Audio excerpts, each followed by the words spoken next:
কাউকে ছাড় দেব না।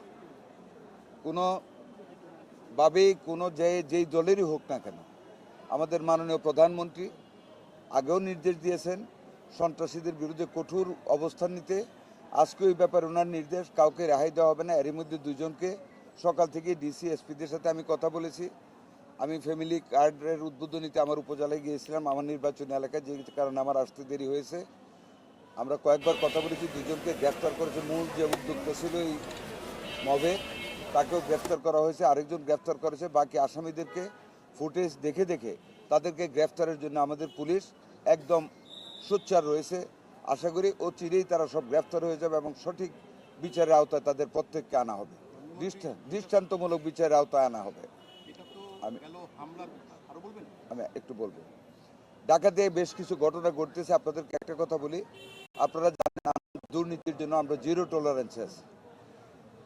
আগে লুটপাট হয়েছে কেনাই, হসপিটালগুলি টেন্ডার দেয়, খাবারের টেন্ডার দেয়, হসপিটালগুলি ইকুইপমেন্টসের টেন্ডার দেয়, বেডের টেন্ডার দেয়।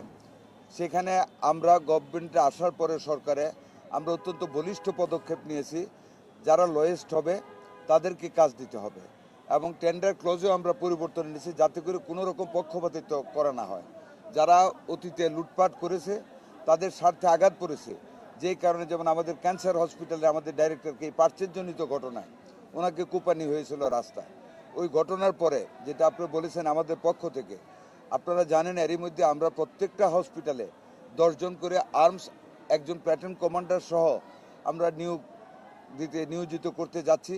কাজটা একটু সময় সাপেক্ষ দেখে আমাদের একটু সময় বেশি লেগেছে, তবে কালকে থেকে এটা আরও ত্বরান্বিত করে আমরা আগামী কয়েকদিনের ভিতরে নার্সগুলি ডিপ্লয় করার জন্য আমরা কালকে থেকে প্রচেষ্টা গ্রহণ করব।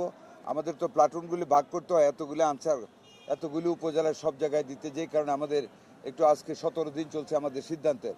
আশা করি আগামী কয়েকদিনের ভিতরে 8-10 দিনের মধ্যে আমরা ঈদের পরপর আমরা আনসারও নিয়োজিত করে ফেলব।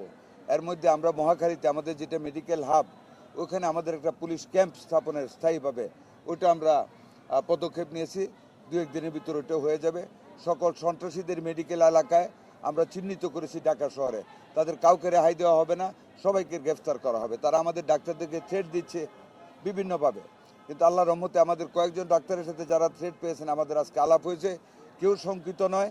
দেশের জন্য, মানুষের জন্য কল্যাণে কাজ করে যাবে ইনশাল্লাহ।